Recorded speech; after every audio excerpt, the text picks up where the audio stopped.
Science classes भाई रंजीत कुमार में आप सभी का स्वागत है। आप यहाँ पढ़ रहे हैं 12th class physics. 12th class physics में हम लोग पहला चैप्टर जो होता है हम लोग का होता है इलेक्ट्रिक चार्ज एंड फील्ड। तो आज हम लोग डिस्कस करने जा रहे हैं इलेक्ट्रिक फील्ड के बारे में। इससे पहले हम लोगों ने जाना था कि कूलम्स लॉ के बारे में जाना था, और हम लोगों ने ये जाना था कि किसी ऑब्जेक्ट पे अगर डिफरेंट चार्ज है तो उसके चलते कूलम फोर्स कैसे हम लोग कैलकुलेट करते हैं। चलिए, तो आज हम लोग इलेक्ट्रिक फील्ड जानेंगे। हम लोग ऐसा मानते हैं कि एक पॉइंट चार्ज क्यू है प्लेस्ड इन वैक्यूम में रख दिया गया है एट द ओरिजिन ओ पे। If we place another point charge Q रखे हैं पॉइंट पी पे, यानी आपको समझ में आ गया होगा, दो पॉइंट हैं ओ और पी, और इनमें अलग अलग चार्ज रखे गए हैं। अलग अलग चार्ज रखे गए हैं। एक चार्ज आपका बड़ा वाला क्यू है, ठीक है, जिसको ओ पे रखा गया। एक छोटा वाला पॉइंट चार्ज क्यू है, ठीक है। तो इन दोनों के बीच O P equal to R हम लोग डिनोट करें, यानी कि दोनों के बीच का डिफरेंस यानी आर है। Then the charge Q will exert a force on Q as per Coulomb's law। तो इस पे जानते हैं कि Q जो है वो कुछ फोर्स लगा रहा है कूलम्स लॉ के अनुसार छोटे वाले Q पे। We may ask the question, हम लोग क्वेश्चन पूछ सकते हैं, इफ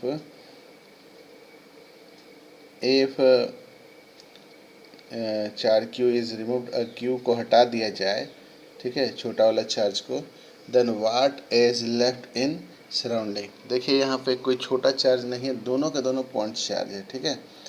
तो क्या होगा अगर हम क्यू चार्ज को हटा देते हैं। Is there nothing, if there is nothing at a point P, then how does a force act when we place the charge Q at P। Position अगर हम चेंज कर दें, Q को P पे कर दें, P को Q पे कर दें, तब क्या चेंजिंग होगी। In order to answer such a question the earlier scientist introduce the concept of field. इसलिए क्या है कि पुराने वाले साइंटिस्ट जो है वो फील्ड का कंसेप्ट लेके आए। अकॉर्डिंग टू दिस, इसके अनुसार वी से हम लोग कह सकते हैं that charging Q product an electric field everywhere, सब तरफ, यानी कि जो पॉइंट चार्ज Q है उसके चलते सब तरफ इलेक्ट्रिक फील्ड लगता है, ऐसा वैज्ञानिकों का मानना है, ठीक है। When another charge Q is brought at the same point P, the field there act on it and produce a force. तो यानी कि P पॉइंट पे अगर आपका कोई चार्ज Q है तो the field act on it produce a force, तो उसके फील्ड के चलते फोर्स प्रोड्यूस होगा।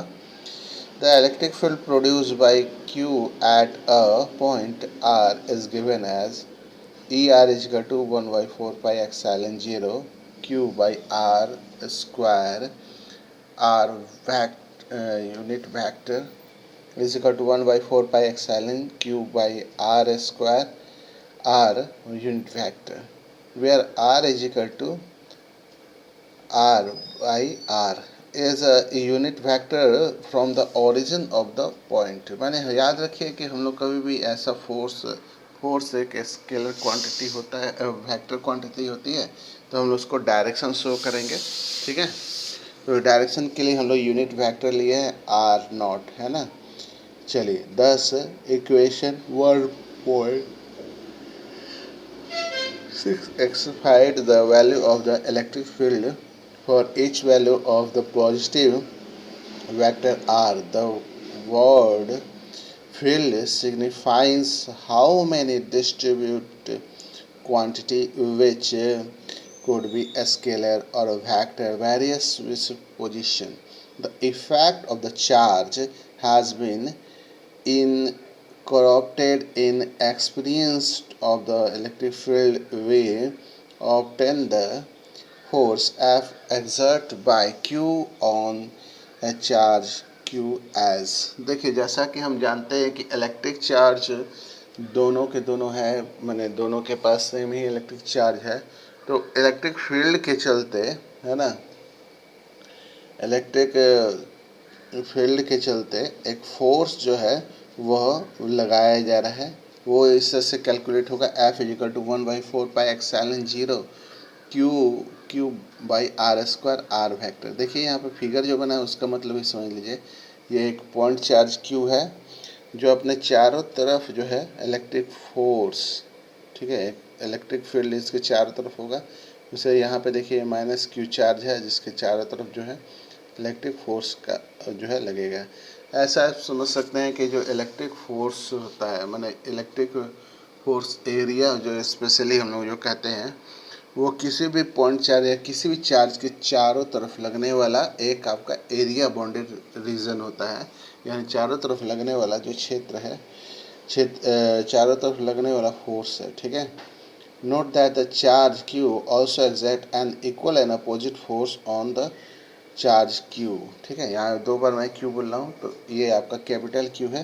The electrostatic force between the Q माने capital Q and Q can be looked upon the interaction between the Q and the electric field of the uh, capital Q and vice versa. If we denote the position of Q by vector R, it experience a force F equal to the charge Q multiplied by the electric field E at the location of Q. Thus, Fr is equal to QER।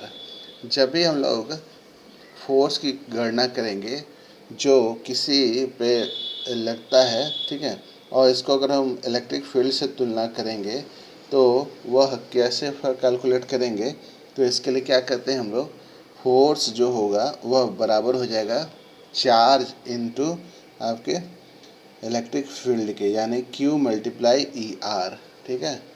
ये clear हो जाएगा आपको जो formula आप देखेंगे तो। देखिए ये मल्टीप्लाई है, E is equal to 1/4πε0 QR square, है ना। यहाँ देखिए तो यही इसी Q को इसको मल्टीप्लाई कर दिया गया है, ठीक है। यहाँ पे ये Q नहीं है, देखिए स्मॉल Q नहीं है यहाँ पे, ठीक है। चलिए तो equation 1.8 define the SI unit of electric field is Newton per Coulomb. Some important remark may be made here. One number है, from equation 1.8 we can infer that if Q is unit, the electric field due to a charge Q is called the capital Q is numerically equal to the force exerted by it. Thus, the electric field due to charge Q at a point in a space may be defined as the force that a unit position charge would experience if placed at the point the charge capital Q which is producing the electric field is called source charge, and the charge Q which tests the effect of source charge called test charge। यहाँ दो चार्जों की बात भी हो रही है, किसको हम लोग फोर्स चार्ज कहेंगे और किसको आप टेस्ट चार्ज कहेंगे। देखिए जब हम लोग इक्वेशन 1.8 देखते हैं तो Q एक यूनिटी है, यूनिट चार्ज है। इलेक्ट्रिक फील्ड कैपिटल Q में न्यूमेरिकली इक्वल है, हालांकि इन दोनों में। Thus the electric field due to आपके जो कैपिटल चार्ज होगा ये स्पेस में भी डिफाइंड, इसको डिफाइन करेंगे फोर्स यूनिट पॉजिटिव चार्ज के रूप में, जो इसको एक्सपीरियंस हो रहा है उसको रखने पर, ठीक है, at the point Q the capital charge is producing the electric field. तो कैपिटल Q जो है वो एक इलेक्ट्रिक फील्ड प्रोड्यूस कर रहा है जिसको हम लोग सोर्स चार्ज कहेंगे। इसके अपोजिट तो आपके स्मॉल क्यू है वह टेस्ट चार्ज कहलाएगा। The effect of source charge is, वो इफेक्ट ऑफ सोर्स चार्ज के चलते हुआ टेस्ट चार्ज कहलाएगा। ऐसे देखा जाए तो कोई भी टेस्ट चार्ज हो सकता है, कोई भी सोर्स चार्ज हो सकता है, लेकिन याद रखने वाली बात यह है कि आप कैपिटल क्यू को पे कंसिडर कर रहे हैं, इसलिए क्यू सोर्स चार्ज हो जाएगा और स्मॉल क्यू जो है आपका टेस्ट चार्ज हो जाएगा। Note that the source charge Q must remain at its origin location. However, if a charge q is brought at a point q, q itself is bonded to experience an electrical force due to q will tends to move a out of the difficulty is to make q negligible small. Force F is negligible small, but the ratio F by Q is in finite and definite electric field है ना। देखिए ऐसा है कि Q itself experience, ये भी Q भी capital Q भी एक्सपीरियंस करता है फोर्स जो कि स्मॉल Q उस पर लगा रहा है और उसकी तरफ मूव करना चाहता है। A way out to difficult make Q negligible small, हालांकि क्यू जो बहुत स्मॉल है, नेग्लिजिबल लिया जा सकता है। The force F is than negligible small, but ratio F by Q को हम लोग फाइनाइट डिफिनिट वैल्यू होगा, यानी कि E is equal to limit Q tends to zero F by Q. ये इसका फॉर्मूला हो गया आपका इलेक्ट्रिक फील्ड डिफाइन करने का, ठीक है।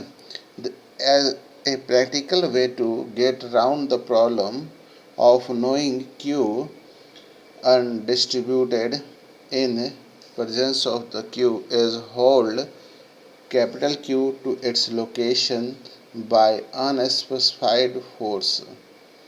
This may look strange, but actually this is what happens in practice. When we are consider the electric force on test charge q due to polar sheet section 1.15, the charge on the sheet are held their location by force due to unspecified charge constituent inside the sheet. Note करने वाली बात यह है कि that the field F E due to Q through defined operational in term of such some test Q is independent of Q. This is because F is proportional to Q, यानी force जो है charge के proportional होगा। So the ratio F by Q does not depend on Q, Q पे निर्भर नहीं करेगा। ये जो रेशियो है, the force F on charge Q due to charge capital Q depend on the particular location of a small q, which may take any value in a space around the charge capital Q. Thus, the electric field E due to Q is also dependent on the space coordinator R. For different position of charge q all over the space, we get different value of electric field E. The electric field exists at every point in three-dimensional space. तीसरी बात यह है कि for positive charge the electric field will be direct radically outward of the charge. On the other hand, if the source charge is negative, the electric field vector at each point radically inward होगा। और आपका चौथा point यह है कि since the magnitude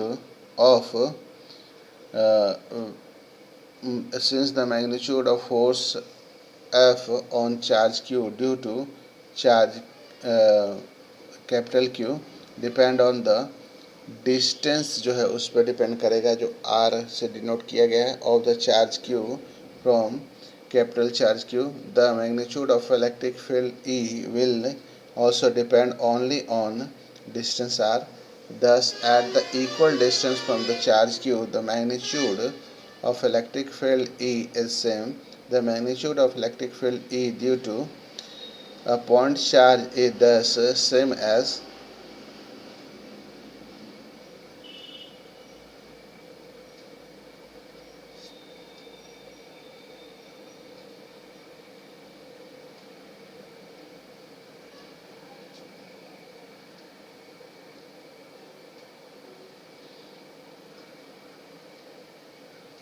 ये थोड़ा technical problem आ गया यहाँ पे,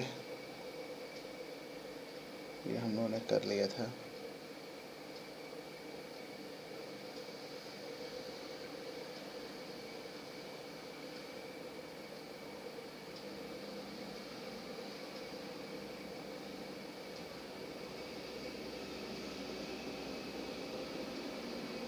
चलिए देखें, thus at equal distance from capital charge q, the magnitude of electric field E is same.